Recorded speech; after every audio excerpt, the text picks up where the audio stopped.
Hello, people. Welcome back to the Man United Agenda, and we've got some very, very important breaking news to bring you. So stay tuned.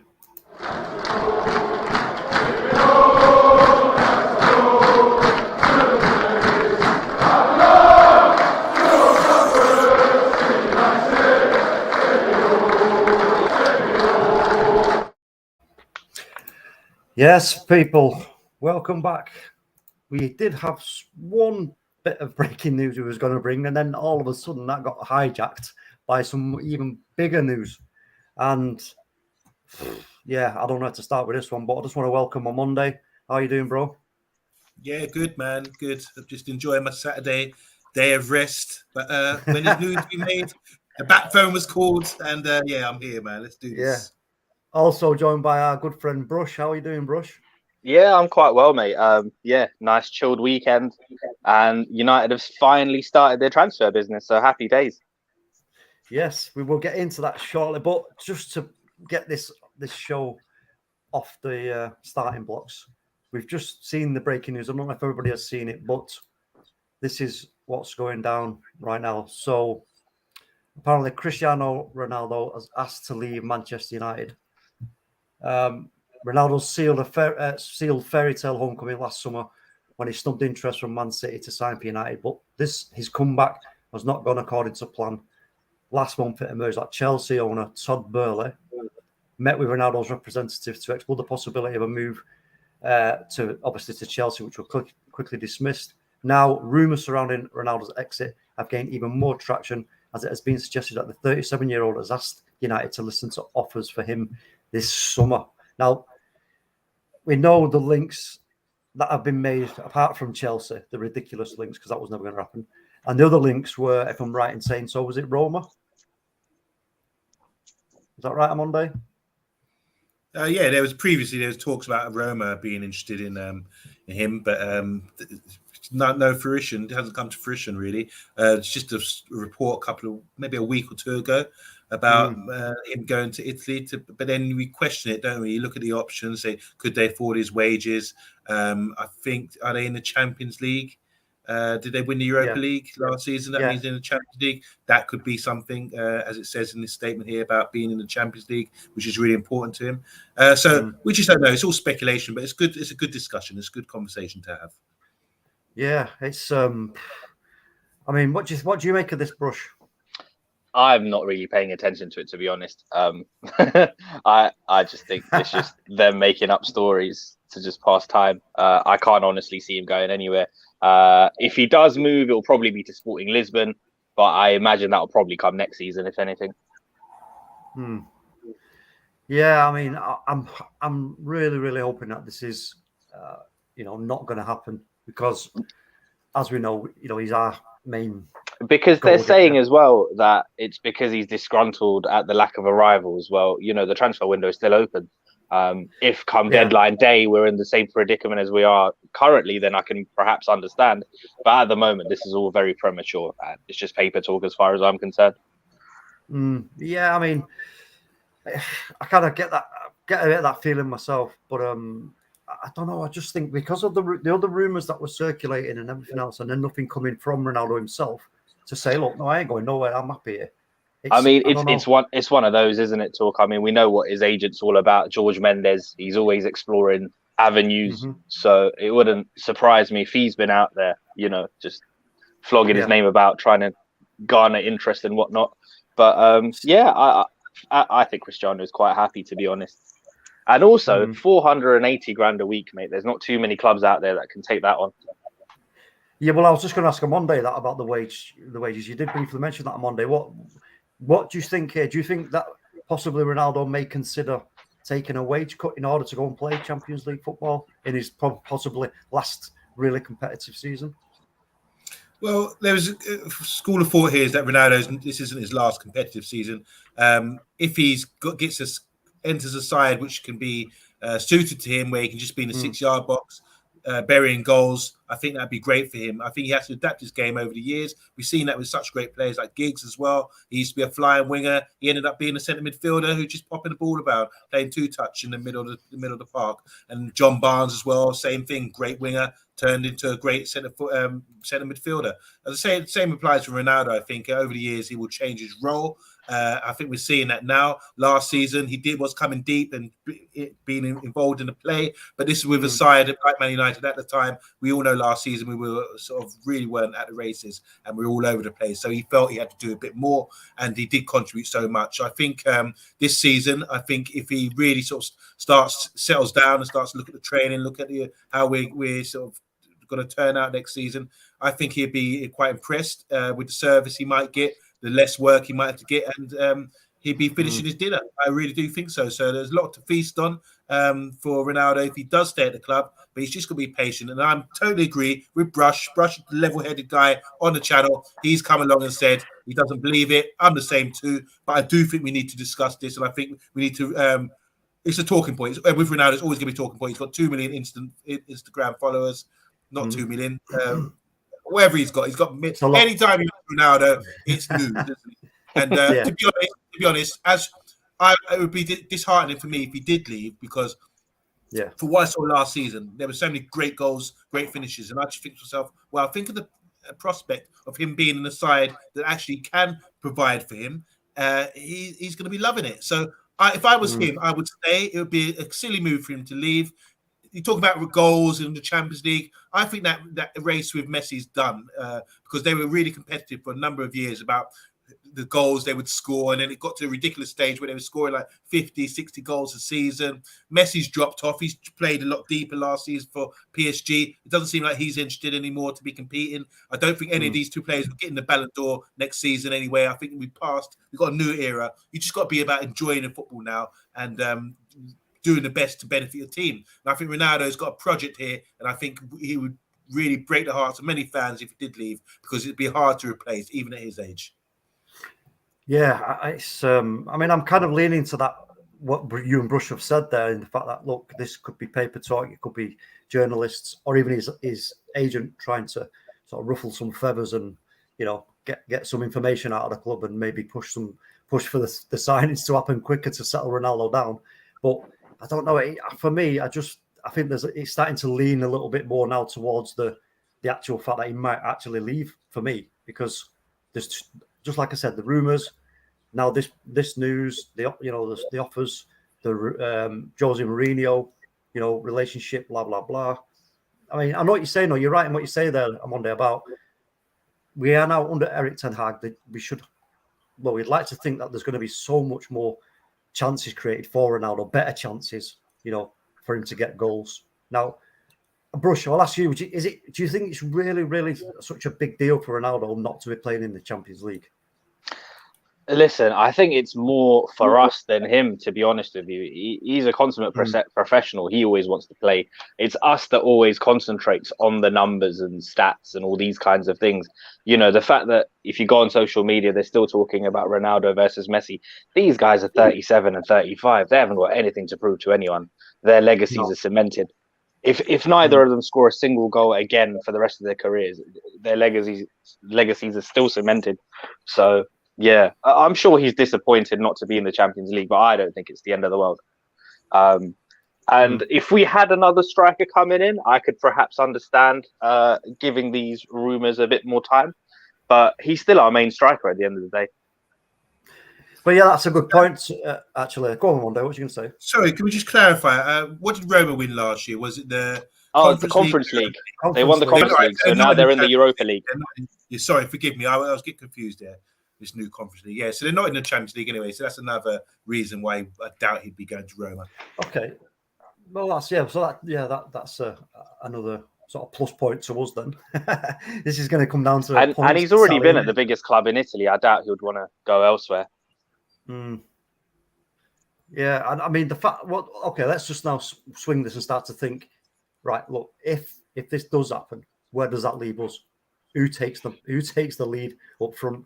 Who've we got? If he goes, then you'd have to assume that we have to go and get someone, because if we're just working with what we have, then we're probably in trouble. Mm.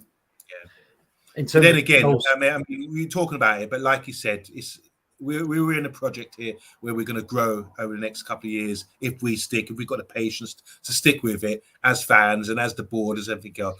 I think the role of striker, you're going to get a lot of service. And if you're going to be finish off moves, which we create by controlling games. So I think when you look at what Sebastian Haller, I think that's a great example of somebody who was sort of his value, his stock had gone down. He's gone and played for a system that worked for him, and he was banging in the goals. And all he was doing, it's not like he's running the channels or running over the top all the time. He was just feeding off the goal, the supply.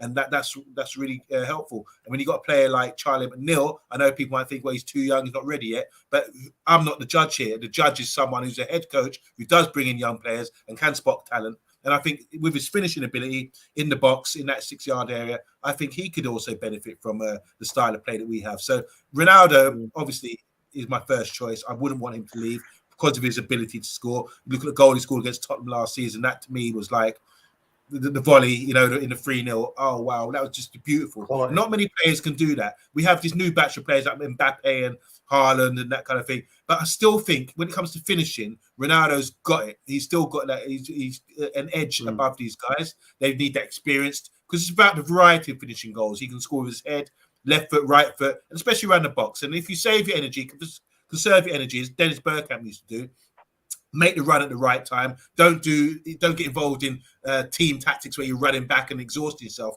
Save it for in the box, and then we will score goals. No doubt about it, in my opinion.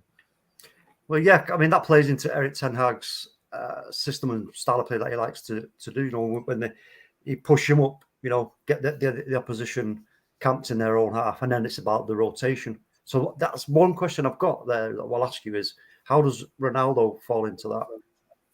What would his job be then in Ten Hag's system there? Would he just be told to, be the focal point, or would he get involved in that kind of dropping back a little bit and letting other players move? You know what I mean? Because that's what Ajax were about, and also the fact that they would change shape at times to what would preferably, it would be a 3-4-3 at times. When you watch Ajax, some of their games, it does turn into a 3-4-3 when they're on the attack and the pressing teams up. That's something to consider with that as well. Brashaw, I don't know if just my opinion on this. I just think we still got to wait and see what he does, because obviously I think he might be able to tweak his system based on the players he has. He worked with Ajax for a long time. He was in control there. He was able to have his system and his formation, and with the players he had available to him, he had the big black guy up front. I forget his name, begins with B, and he had Haller. So these are two big target men sort of guys. Playing up front, really physical, and I think they would pin down centre backs as well. So that would occupy centre backs, while the other fullbacks have to worry about Anthony and Tadic, that kind of thing. So I think with Ronaldo, he does attract defenders. If you're a defender, you don't want to give him a yard. If he comes 5 yards forward, you're going to want to go with him. You don't want to give him time to turn, get the ball, with his back to goal or whatever. This is the thing. So just his reputation alone, I think will occupy defenders. You get back threes, you get back twos, two centre backs playing. Ronaldo, just a little bit of movement around that area, he will. That would be enough to distract people. So regardless of what system he play, Ronaldo playing up front will still distract enough players to give other players enough space to do the damage, in my opinion. In that first press conference as well, when asked about Ronaldo, the first thing Erik said was that he provides goals. Yeah. And I'm sure that will come into consideration when he's setting up, and he'll try and utilize that to the most effect. So, it's just about management because of his age. And that's the thing. It's about playing him at the right times and resting him at the right times. And players like him, they can play for as long as they like. Look at the likes of Zlatan, who's just won Serie A with AC Milan. He's 40, 41. Some of these guys, their mentality is just different. I mean, if you see pictures of Ronaldo now, he's still got 5% body fat. It's ridiculous. I know, yeah. You see every vein on his body. It's bonkers, isn't it? Yeah. So these guys, they don't have an off season. They stay in shape all year round. They do the right things. And I'm sure he will be willing to adapt to what the coach wants and work with that. So, and this month as well, we've got all the pre-season games coming, so we don't have to speculate for much longer. In the coming weeks, we will get a better idea of what Ten Hag is going to do. Well, yeah, that's going to be on the first one's going to be on the 12th, and with everything we've seen around the coaching, all the pictures, the video clips, even the audio that we've heard from it, it all looks promising and going in the right direction as what we want to see as fans for Manchester United. Yeah, so, that's it. You know what I mean? And if he does want to leave, and as we've seen with Ten Hag, he likes the big, tall target man up front. There's a guy from Burnley who was signed last season, and he said when he gets relegated, he wants to go back to the Prem, so we can go and get him, the 6'7" Dutch guy as well. I'm just Weghorst. That's the kind of Weghorst. Yeah, that's the guy. Oh dear, no, please, definitely don't want that. I'm joking. Don't take me serious. So let me just ask. I'm trying to. The Roma link for me. We spoke about this the other day. The Roma link for me it kind of didn't make any sense because of the fact what we just spoke about. The wages, not in the Champions League. You know, the only link really was that it's in Italy. The climate's different, and Mourinho. But is that really enough to tear him away from a new project at Manchester United? I don't know. So what other club could be possibly be sniffing around him apart from Chelsea here that could actually afford him? Yeah, this is the thing. The only club I can see him realistically leaving us for is Sporting Lisbon, which I'm sure he'll stop off there at some point before the end of his career. I just don't think it will be now. Yeah. Just to add to that as well, Duncan Castles, who's making his story, according to Box and other guys in the comments, they're saying he's Jose's mistress. Obviously, basically saying that he's Jose's main man. So maybe Jose's just stirring the pot a little bit, and it's just a bit of a media sensation, as Rush was saying earlier. The thing I'm going to mention is that I'm looking for... The other thing as well, it doesn't even make sense for Roma because Tammy Abraham is doing a fantastic job up there. Mm. Good shout. Yeah. We sort of forgot about it. Yeah, well said. I mean, Tammy Abraham's doing bits there, and it seems to be suiting him what he's doing there under Mourinho. And the other fact is that I've not seen anything here at all from Fabrizio Romano. Now, this news that's just dropped, you would think that Fabrizio Romano would have something. He'd have his claws into such a story like that, wouldn't he? Surely. But I ain't seen nothing from him, which fills me with a bit of confidence that actually maybe, just maybe, that this is not going to happen. So that pleases me. The moment I see Fabrizio Romano tweeting and saying, you know what I mean? Then I'm going to start to worry because I do not want to hear this news. It's just not nice. You know what I found? I found the best thing is just to log out of all of this stuff, mate. Just check Sky Sports once every 3-4 days. I know. But you know what? You know what it is with Brush and Eddie, right? They've come out and made bold statements. I don't want nothing to do with his speculation. You know, I don't like it. It's clear that Brush doesn't like all this speculation talk. Everything else, I don't either, Brush. I'm with you on that, but we have to discuss it just to go over it, just to make sure that we're not going crazy out here. And I think the more just from this freeway conversation, the more we're talking about it, I'm starting to think there's nothing in this. And I'm relaxed. I'm very relaxed about it. But just say this. If it was truth, there wasn't any truth into it. And like what TalkMU's saying, Romano, one of these guys coming out, it would be panic stations. And I would be asking the question, why didn't Ronaldo do this from morning? You know, what was he waiting for? Why is he leaving it this late? We've already making signage. We're based on what we've got. We know who we want to keep. I'm sure they've had conversations to say, I can see you doing A, B, and C for me. This is what I want you to do. So someone from the club should come out and have a statement, or someone should just say bogus news and just trash the source that's coming from, because we have to test. Like we said, we respect Romano. When we see Romano talking, we're like, yeah, that's legit. But then we have to sort of say put them in a trash or good news, and start to put these media outlets in the trash. So the Sun, the Mirror, all these places, I'm like, maybe that's not rubbish. You know, we have to start considering things like that, because I like the other stories we're covering. More value in them, more truth in them. But this one is just a bit of sensation. Can I just say? I just want to say, Monday, you've now I was feeling a little bit more confident, but now I'm worrying. Do you know why? Because exactly what you've just said. If we don't see any of that, what you've just said, which we should be seeing, to put us at ease as fans and to put all this nonsense to bed, you know, the club, like you say, rightly so, the club should come out, or Ronaldo himself should come out, or his agent, right, and say, look, no, Ronaldo's going nowhere, to settle the fans down, and also not just that, for the fact that, look, this could have a knock-on effect to any, other signings we're looking at. That could be part of the pull for them, is getting a chance to come along and work with Ronaldo. So you would think that they would be the one first to come out and go, you know what? No, they ain't having this anymore. This is nonsense. But the fact that they haven't, as of yet, is now pulling me back the other way. I feel like I'm being torn in half here, bro. Dude. I'm like, you know what I mean? And 1 minute I'm thinking, no, it's not. It's poo-poo. Then I'm thinking, oh my God, this is going to happen. Do you know what I mean? Oh God, I just don't. I don't know. But you do make some great points about the both of you. You really do. Do you want to go through some comments on Monday? I'm sure there's a lot. I'd love to, because there's a lot, as you can imagine, with this talking point, which is probably why it's put out there. There's a lot to say. I want to say hi to Bath Time, first of all.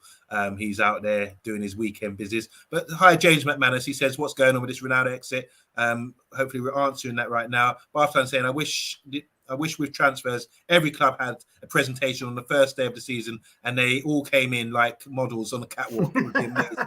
Just a bit of clarity, Boxer saying Ronaldo is staying. I've heard from a source that he wants his children to get educated in England. That's a great point. A lot of players like the schools in England. Probably the best. Hey, Bub, how you doing? Says, just when the vibes turn positive, here comes Ronaldo, for F's sake. Welcome to the channel, by the way. Hey, Bub. Gareth is saying, so now we've got to look for 2 strikers, sign, as well as faffing around trying to sign players that don't want to join us. You see the anxiety. I know. As Box is saying, the source is a bit dodgy. This is guys related to Jose Mourinho. They were saying here from HD Gamer that maybe Bayern Munich were linked to him. They just signed Mane, didn't they? He was in his pomp. I want to say hi to Rob, Man United fan, 1999. What a great year. He said, I don't think he will leave, and I trust your judgment. Bath Time saying last year, only 2 clubs wanted him. That's maybe to do with the wages, maybe it's due, maybe his reputation, maybe his age. There's a lot of factors there, but we've got him, and he did score a lot of goals for us. HG Gamer saying he wants Champions League football. Definitely, yeah, I'm sure he does, but he's got a contract. MEFC, how you doing? He says, if Ronaldo wants to leave, then F off. The fans are sick to death, therefore players ranting and moaning. But he's not actually came out and quoted anything or saying anything, is it? It's other news. I want to say hi to our main man, Pat Lawless. He's saying, press the like button and subscribe, guys. Bath, I'm saying anyone who hands in a transfer request should be made to do a shift in the mega store. Mr. Peck says Ronaldo needs good people around him. Just going to go a couple more. Box saying stick OMONDI up front for the season. 7-foot striker holding up the ball. I can do that. I can do it, guys. Bath saying, is OMONDI actually saying he would start Ronaldo over Charlie McNeil? I want to say hi to Guna Gunza. Gumza. How you doing, Gumza? Nice to see you, man. Tactical genius. He's saying from Arsenal channel, Armory TV. He says Martial finally going to be the main number 9. So Martial might be, maybe Martial's created this story, stirring things up. He wants to play. Emma K saying, hi Emma K, how you doing, by the way? And I just want to say, yesterday during the show, your show, Rise, Emma K was dropping some jewels in there of knowledge and wisdom, and she's been sort of. I gave her a big compliment, but she played it down. But she does know her stuff. Saying if he goes to another Premiership club, then he ruined his legacy, and it would embarrass himself, in her opinion. I want to say hi to also Friday night team Thomas Mitchell, represented last night. Big up, man. He says ain't buying into this nonsense. And there's 31 in the chat when this was said. 52 watching. Can we please press a like? Says our boss man. That would be Solo, who made a little return yesterday. Lastly, Edgar's saying Samanka. I think he's been sold, isn't he? The tall Italian striker. I think PSG. We're looking at him. Maybe, I'm not sure. Brush, you might know more about that. I don't know the latest on him, mate. I know a few clubs were interested, and it was around the 40 million mark. Was it? There's one thing I consider, because the Richarlison and Chelsea, because were they in for him? Chelsea for Richarlison. Who was it? Who was in for Richarlison? I think their name was thrown about, banded about. I think there's a few clubs kind of interested in him. That's one thing that kind of, another little nagging doubt in my mind is Ronaldo actually because if these were comments that were made by Ted Burley from Chelsea, would he go to Chelsea? I don't know. You know, they could pay his wages. There's no two ways about that, and they are in the Champions League. And so that's one sum that makes sense in my mind. You know what I mean? But whether he would actually leave Man United for one of our rivals, Chelsea, I don't know.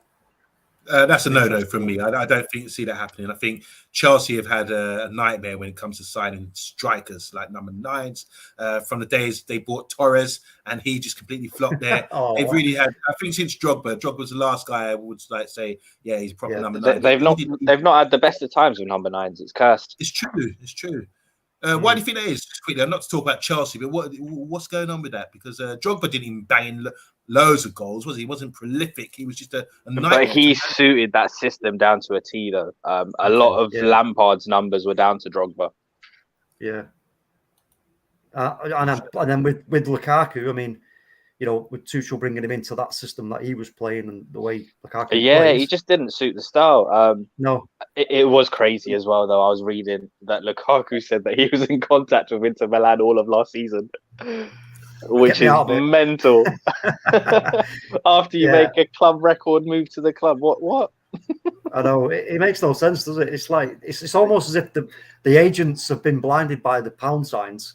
Yeah, what it seems like is that he actually didn't want to leave Inter at all, and he was quite happy there. And obviously, they were in a bit of financial trouble, and everyone just said, "Listen, we need you to go." Well, can I just read out one comment here from my good long-time friend Lostella. Not gonna give you a government name, obviously, but my brethren, I love you, bro. I hope you're doing well. And he's turned to a coach now and being successful. They got to a cup final last year on his Sunday team. He's saying pretty sure Ronaldo and Mourinho didn't get on at Madrid, though Mourinho called Ronaldo a know-it-all. So that's interesting as well. But big up Lostella. Yeah, big up Lostella. Well, listen, I think let's come to a conclusion then, right? So I'm going to say I'm unsure about this. Whether this is going to happen or not. I'm going to go to you on Monday. What do you think? Are you totally going to poo-poo it? Snap, crackle, and pop. They can take this story, screw it up, and dash it in the bin. And never, ever do I want to see that source used on our channel again. We got to start dividing these media outlets and say this is trash. A brush? What do you think? I think it's absolute nonsense, mate. I think we all just need to chill out, go grab a sangria, and put your feet up. Well, yeah, I've got a kind of Pepsi sangria. That'll do. That's keeping me nervous. It's keeping me calm. I'll tell you what, though. Oh, sorry to cut you off. I'll tell you what, though. Even within there, I'm surprised we haven't looked at strikers like maybe as a backup. It always seems to be like one extreme or the other. Like obviously the David Nunes one would have been a huge signing, but why don't we just go search the market and pick out a reliable striker for say 15-20 million who could just come on and do a job? Well, they were looking at Danny Ings, weren't they? His name's been mentioned. He seems to fit the mold of someone who's a reliable Premiership striker, injury prone maybe. Yeah, there was one or two. There's one or two I'd looked at which made sense to me, but there's been no links or anything. Luka Jovic, I think he's going on loan to Fiorentina. He kind of flopped at Real Madrid after a big money move, but he's still in his 20s. Why aren't we looking at deals like that where there's obviously a player there, diamond in the rough, maybe under the right circumstances you can rejuvenate his career?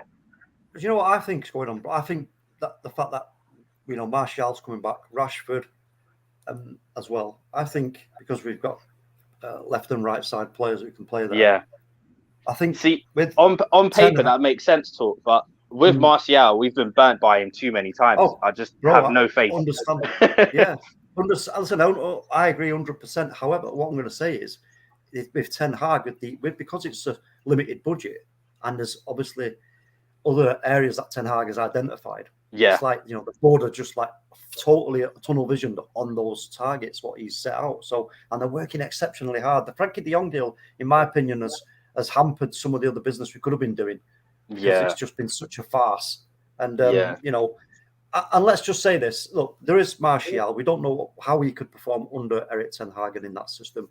We're all hoping that Marcus Rashford is going to make an appearance and become the player that we know he can be. I'll tell you what, they've been doing a great job putting out pictures of him in training and that. Well, yeah.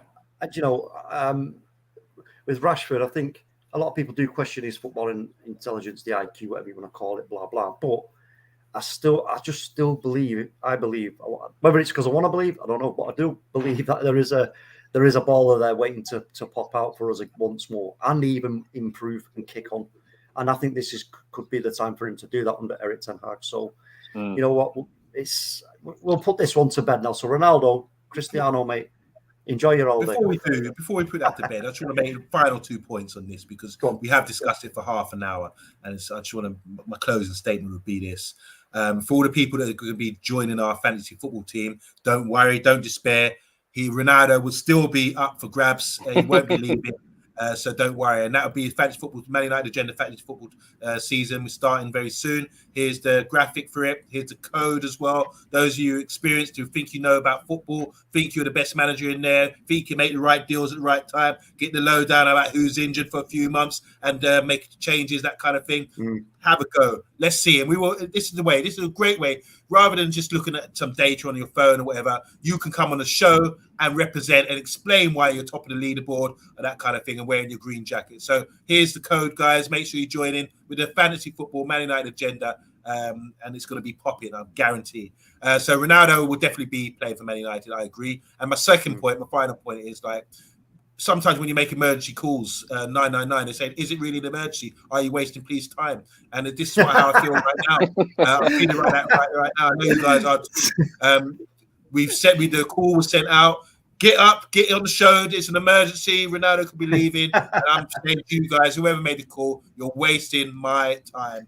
And I need to get back to that Saturday afternoon. After we got a couple more points. One day I'm just going to hold my hands up and say, it wasn't me. All right, so don't come for me.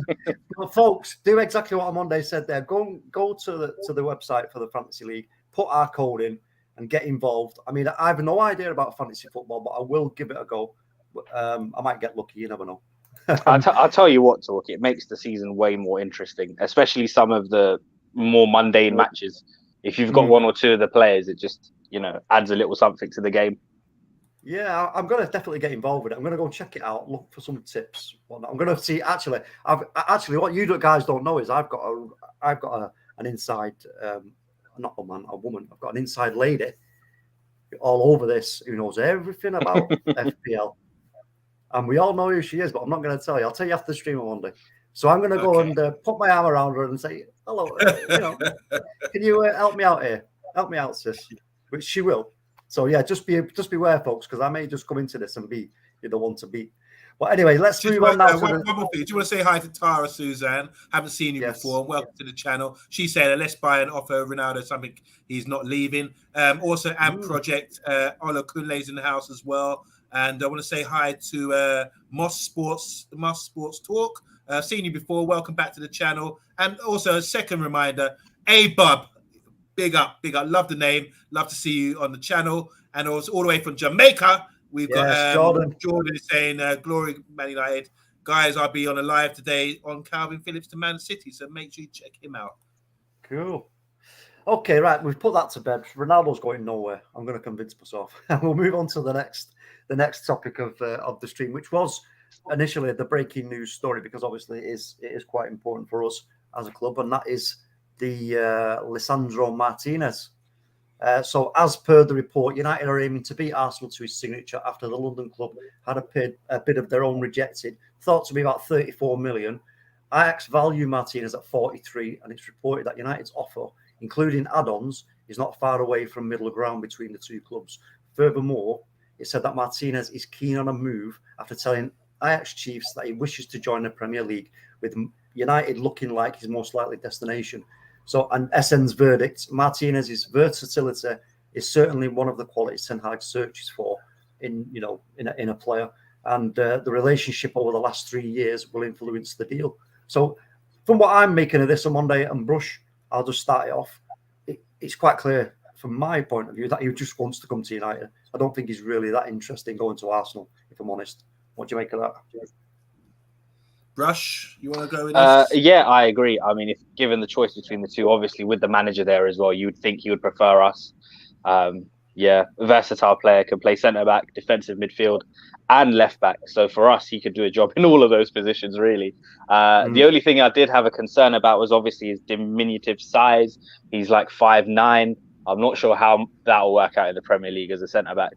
But that aside, I think it will be a decent addition, especially because the manager knows him well, and he did play a key role in the way they play. Yeah, Monday, I'll come to you on this one, on his height issue. You'll be able to give us an explanation as to why that may not be important or may be important either way. But what we'll say is, I watched some footage of him with coming up against one of probably the beast, and we all know who that is. Yeah, exactly. And he had Haaland in his pocket. So what do you want to say about that, Monday? Well, look, I think when in the old days of 4-4-2, we used to have like partnerships up front, like which would work, was like Niall Quinn and Kevin Phillips. They were prolific, weren't they? It was like the big man, little man, like Eddie Large, Little and Large, kind of thing. A duo. And unfortunately, I think talking about duos like Eddie, Little and Large, I think this could be a comedy duo, where you're talking about putting him big Maguire with little Martinez. Would it work? I don't know, because I like balance. I don't think two centre-back partnerships should be identical. I think you need to have a quick man and a strong man, someone who's going to mark, and I'll sweep in behind. I'm the old experienced guy, you're the younger guy, you do the dirty work. There's so many different factors where you can have a little balance of centre-back partnerships. So I think if you have Lisandro Martinez, who's 5'9", in there, and you need to sort of pairing up with someone, you're not going to put another small guy with him, for example, because we've already got small fullbacks. Suddenly the tactic will be put it on De Gea because he's weak, put it on the centre backs because they're weak and small, put it on the fullbacks and their back post for the fullbacks, they're weak and small. You don't need that kind of pressure. And I think having Harry Maguire there, for example, I know I endorse him a lot, but one thing he does do well is head the ball.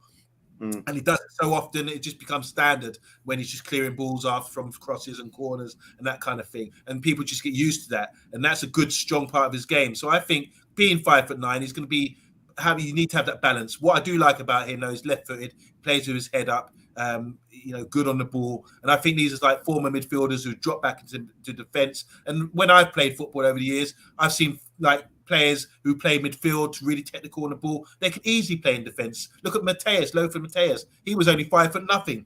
I'm exaggerating. He obviously was 5'5", a little bit more than that. But what a great player technically.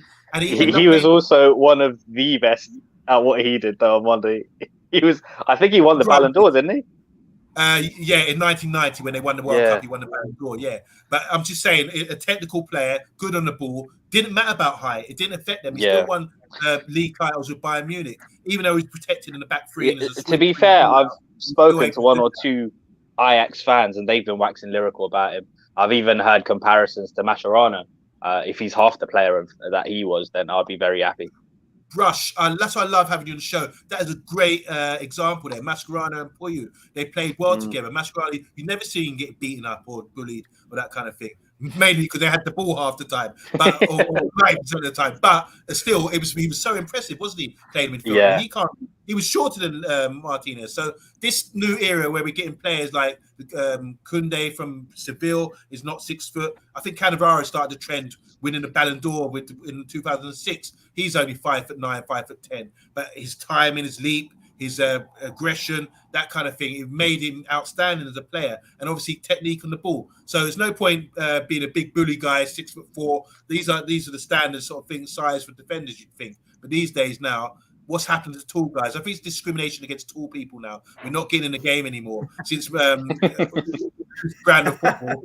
I don't have a chance. I don't have a chance anymore to play in the team. I just change light bulbs or do whatever or take the nets down. That's what I'm good for. So yeah, I think the shorter guys are getting back into the game, and I think the advantage here is that Martinez can play on the ball, and this is what we need. And they would give us more possession, playing the ball out as well. This is what you need. You can't rush a guy like that. He'd cut you in half, thinking, "Well, where do you get that skill from?" No, that's the new brand of centre back. Yeah, all day. I agree with you 100% on Monday. So I think this, for me, this deal, I think it's just a matter of time. It's not an if. It's when, we get this one over the line. So do you agree with everything that's been said there, Brush? Yeah, I agree with most of that. The only thing, I thought it was a question of if not when with Timber a few weeks back. So, I'm just hoping. There was it's interesting that Timber was questioned. I think it was SHAH came out and questioned Timber's ambition for playing for a big club for Manchester United. Has he got the heart for it? There was a question mark about that. I don't know the player personally or anything like that. He's only young, but he's made a decision, and fair play to him. But obviously he's talented, and let's see what happens in the future. Yeah, for me, Mondi, I wouldn't rule it out in future, to be fair. I would still be interested in him perhaps after the World Cup or next season. I know a lot was made about Van Gaal's comments, but for me, it's nothing that other international managers haven't said before. There's been situations where they've called out players and said, listen, if you make this move or if you're not guaranteed first team football, then I might have to, question your position in my setup. Obviously, because of the United links, I think it's been blown way out of proportion. And he is very young. And, no matter how bad you think our defence is, a player who's 20, 21 years old is not going to come out of the Dutch league to United and be a shoo-in into the first team. It's going to take time. So 100%. Yeah, and it's not the worst thing in the world.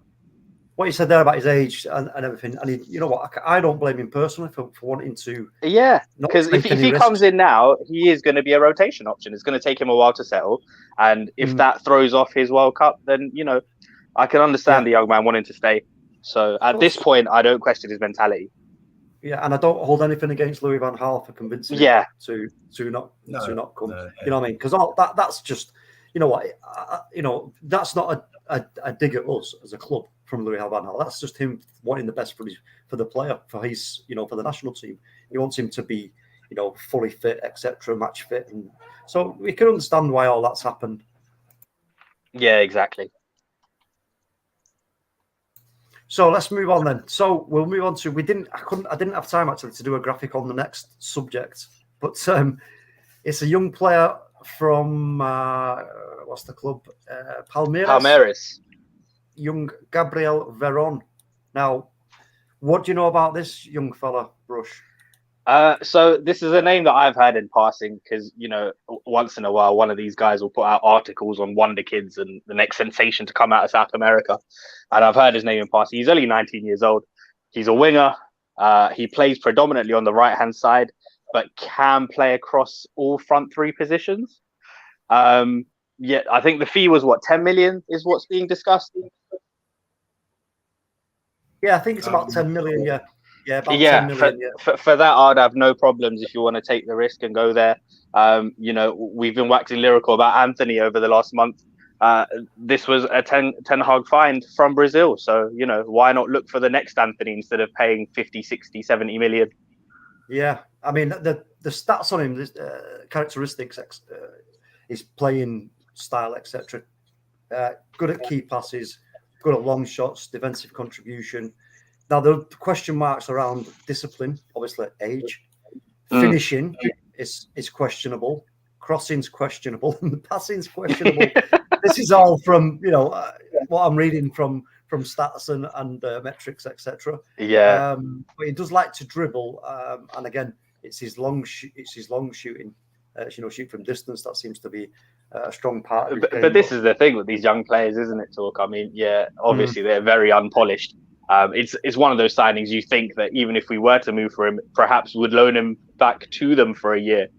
That's the plan. I think that's the plan with this kid because, I mean, in 2022, he played 5 matches. He's got 1 goal, 1 assist. 21, 4 matches, no goals, 1 assist. Yeah, it's one of those where for the price point and the age, I don't really have any issues with it. It's the kind of thing that we should be doing. Yeah. I mean, what's your thoughts on this on Monday? Look, we're overloaded, I think, up front. I mean, there's so many players that you have to filter through. I think they're talking about getting rid of Chong back to Feyenoord, for example. You have to assess these guys. They're all around the same age group. Shola, Shortaya, whatever, getting rave reviews about his attitude.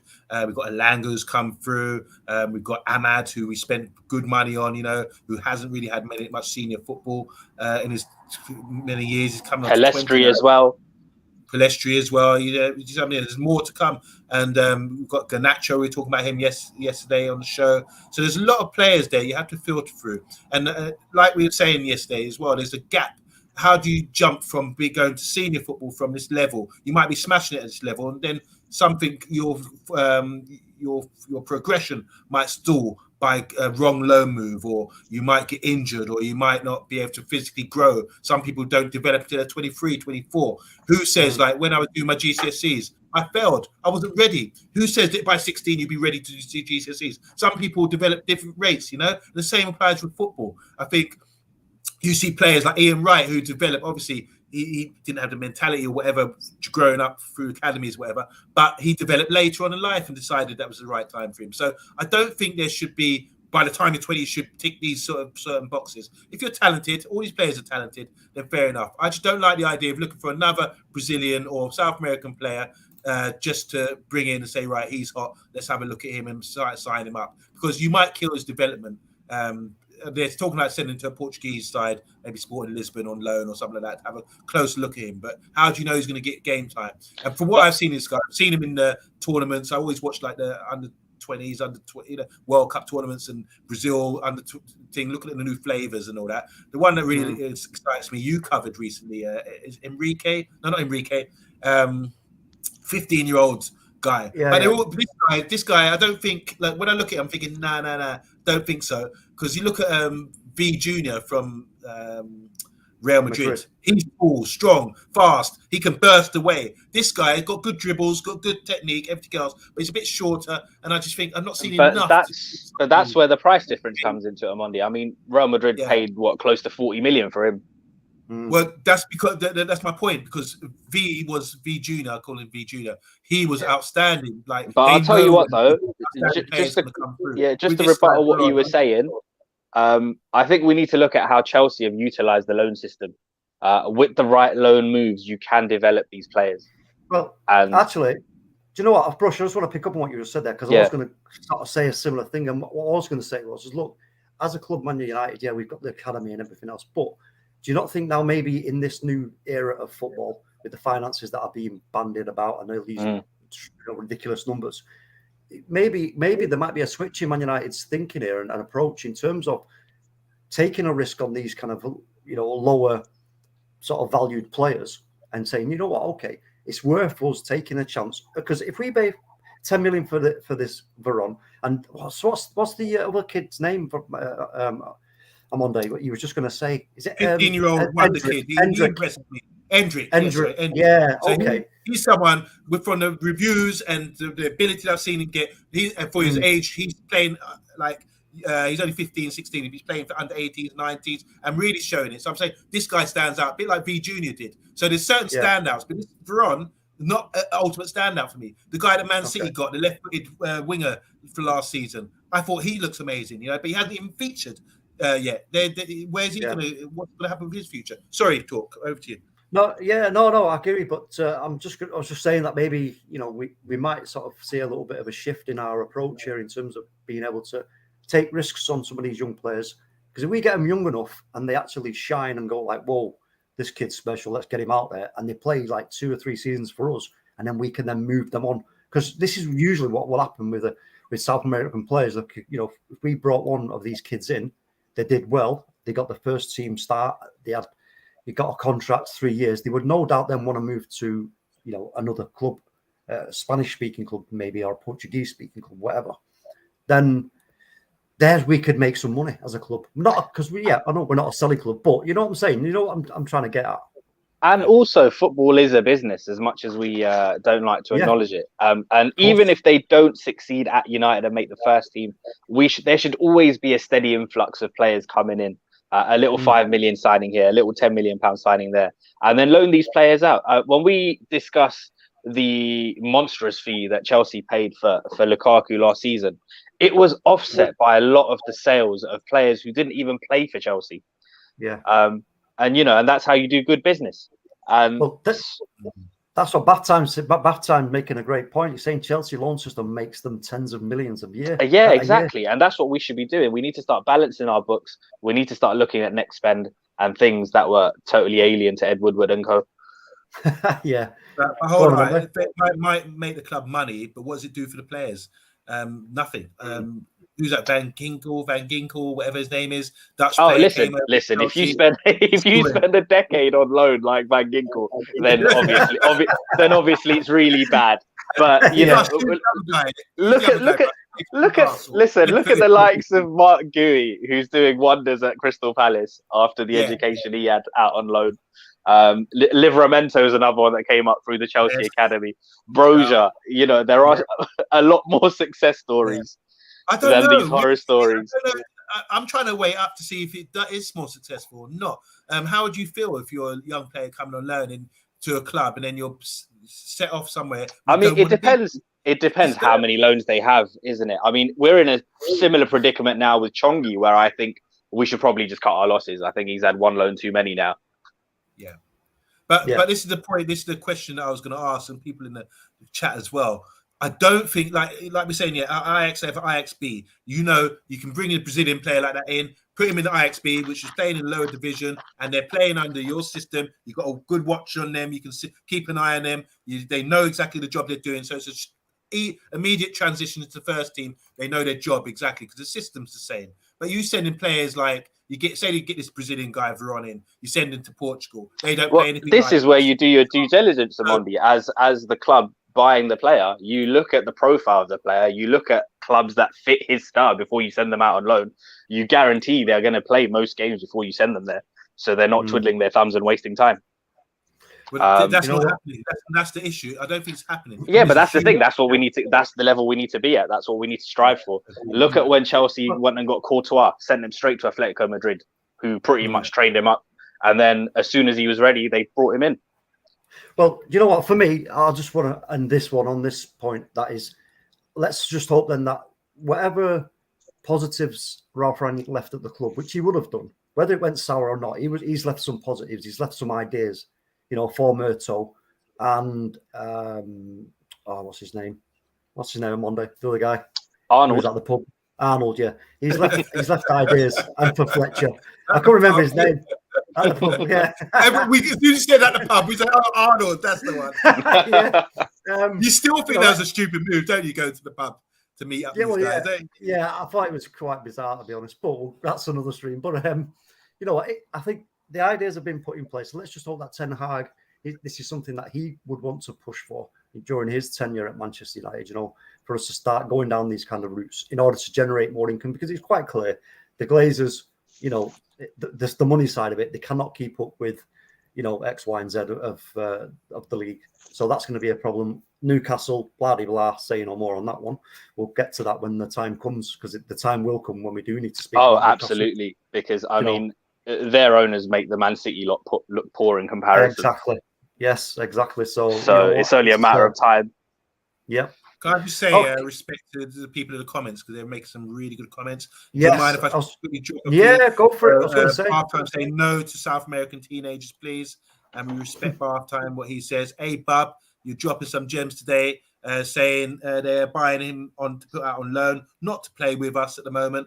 Boxer saying, hope we don't loan him to Alvarez. Doesn't think he's played too well out there. Halftime saying that's exactly what they're going to do with Ahmad and Prelestri, trying to copy the Chelsea loan system, which he also endorses. Rebel saying, probably speaking to Bub, saying, but as it turns out, if he turns out to be a gem, they would have to have him on the books. Rebel again is saying, who's next at the door, Man United? Which deal do you fancy getting done? So that's a general question. Halftime is a great point, saying Chelsea loan system makes them tens of millions a year, which Brush also added to. Babs is saying, I love the academy, our academy, talking about Man United, wanting to start playing and recruiting for the first team style of play. That's a great point. MUFC saying, if Cristiano Ronaldo has asked to leave, how has this become public news without the club saying he has asked to leave? I want to say hi to Emma as well. Emma's saying we should just have a great academy, so they want to come to us for the development and the future, something we haven't really had with players lately. Getting slapped in the face by Halftime. He's saying Lukaku, Salah, De Bruyne all came through that same system that Chelsea uses to bring players in and loan them. I would argue with that, but I'm not going to waste my time. because we got to finish up. But yeah, almost a good point. I just think they came as squad players, all those players. They were playing.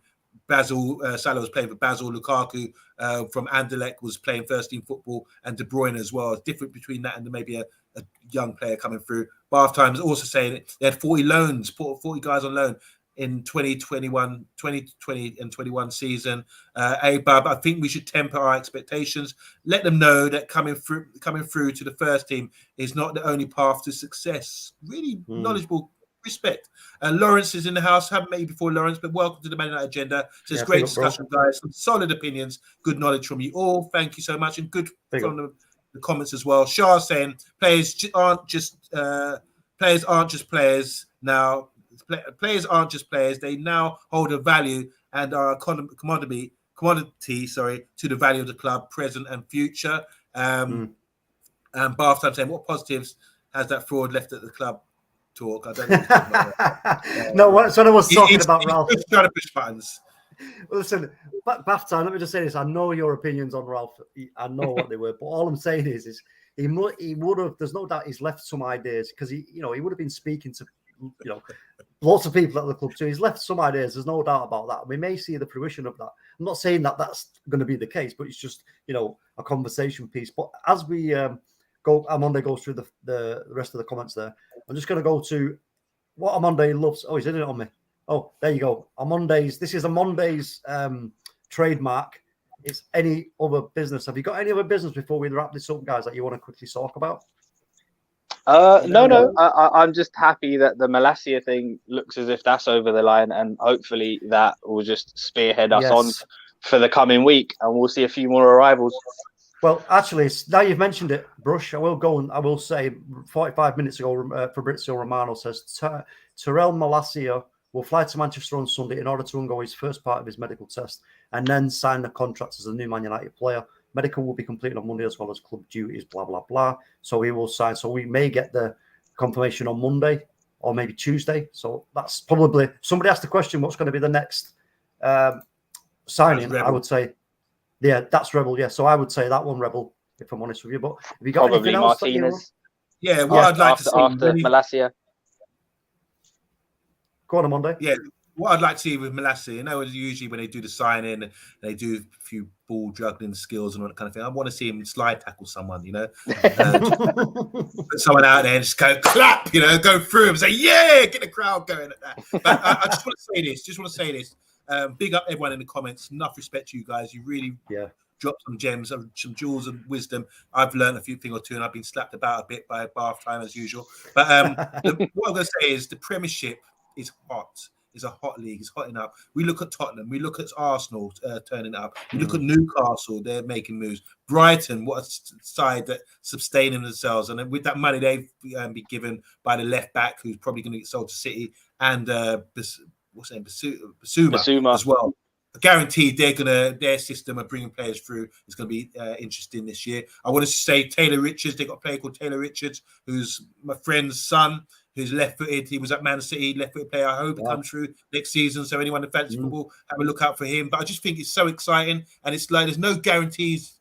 Some teams are going to miss out, and I think we're in pole position now because a few weeks ago we were on our face like this. We're really getting excited now, aren't we? Signings are coming in. The training started. We've seen the energy from the training sessions that we see. We've seen the players are really on it. It seems to be an attitude adjustment. Any player that's been bad eggs have been sort of removed from the club as well. So make sure you tune into Man United Agenda for next season, guys, because the mood's going to change around here. We've been really on our faces. We've been miserable for a long time now with what we've been seeing over the last couple of years. But wait till you see us when we're happy, what we're seeing, and the tactical breakdown and the form and the control of games. Just you wait. And you have people like Brush on as well, dropping some knowledge as he does regularly with us. Hope to see you more on the channel, Brush. You've been brilliant today. Actually, I'm just going to mention before we do wrap things up, before I come to Brush to find out where we can find him. We are doing a watch-along, folks, on the 12th of Manchester United against Liverpool, which is in Thailand. And I think it's around about 1 o'clock kickoff or 1:30, something like that. So if you want to join us for that, you're more than welcome. The thumbnail will go up soon as well. And also, don't forget about this little beauty here. The fantasy football, as Monday mentioned earlier. there's the code. Anybody who's just arrived Is in the stream. is the website up and running now, guys? Do you know? Because I tried to log in yesterday, but they were still updating. A good question, actually, Brush. I'm not too sure. I don't want to say. Okay. I don't know, but I think you have to register players, don't you? Because the players have to be registered for each club. Yeah, because they update the game every summer. So once they update it, you can go register and set up your team. So don't be disheartened if you do follow the link, guys. Just give it a couple of days and then do it. Ask you, Brush, if you're a fan of this kind of thing, can you think of a player that would be good value for money next season? Oh, it's a bit early to say. They were teasing with some of the figures they've released. They've priced Haaland at 11.5 million, which is, if it wasn't for Pep Roulette, I would say, you know, it's fantastic. Go get him. But yeah, it's a risk with Pep, isn't it? You don't know who's going to start. But 11.5 he comes in at, which is quite high, I would say. But such is his reputation. What about sort of like midfield defenders? I saw that Jack Grealish was priced at 7 million, so that could be a potential bargain. Okay. Again, rotation is an issue. Defensive, yeah, the good defenders are going to be really expensive. The keys will be probably Trent and Cancelo. So centre backs are not really. How do you get points to centre backs? Do people really? So you get points for clean sheets. You get points for clean sheets and bonuses as well. If you're part of defense. Yeah, wing backs are probably the way to go because they've got more than one way of earning you points. They can get attacking returns. So even if the clean sheet's gone, if they get an assist or a goal, then that gives you points and bonus. You're giving it all away here. You're giving it all away. I'm listening there. I'm listening. Brush. I'll be speaking to you after the stream, bro. Don't worry about that. But also, folks, don't forget, whoever wins the fantasy league, there will be a trophy, and apparently your name can get engraved on it. Is that right, Monday? The name's going to be engraved on it. Well, according to Mr. B, Mr. B's the man with the plan. He knows a man who can, and that's a man who can get trophies chipped. It rhymes, doesn't it? Yeah. He knows. I think through his brother, he can get like trophies chipped, and put your name on it, and engraved on it, and that would be done forever, and you will keep the trophy. So you would have it on your mantelpiece or wherever you want to parade it, or put it on your profile picture like that. It's up to you guys, but it's going to be something well sought after, and it was prove if you do that, if you actually win this because this season's going to be massive, our Premier League football fantasy league. If you win that, I will take a bow. I will bow and say I need to come in and take pearls of your knowledge, because someone must know something about the inside of the game. You need to know a lot about what's going on week in, week out, and it's a diligent job to do. So whoever wins it will thoroughly deserve it. Yeah, and what we would ask is that whoever does win it, if you could kindly, we'll talk more about this then, but we would like a photograph of you holding your trophy with a big smile on your face, and we can whap that out on the socials and get other people enticed for the next season's. And maybe wear your merchandise as well, like a Man United gender hoodie. Look how cool I look, guys. Look how cool I look with my hoodie, you know. Preferably lifting the trophy up like Pete Sampras used to do when he used to win a Grand Slam. Oh, good. Yes. But Pete never used to smile. Hopefully you'll be smiling. like Martial did when he turned up at training. So if you guys saw that, Martial was smiling. Okay, cool. Right, what I'm going to do now is then I'm just going to find out where we can find our good friend Brush. Where can we find you, bro? You'll see me floating about in the community and usually in the comment section. Other than that, you can find me on Twitter at Brushy87, all capitals. Brushy87. So you know what to do, folks. Go and follow Brush there on Twitter. Go and check out the Man United Agenda also on Twitter. On Monday, anything else you want to add before we wrap this up?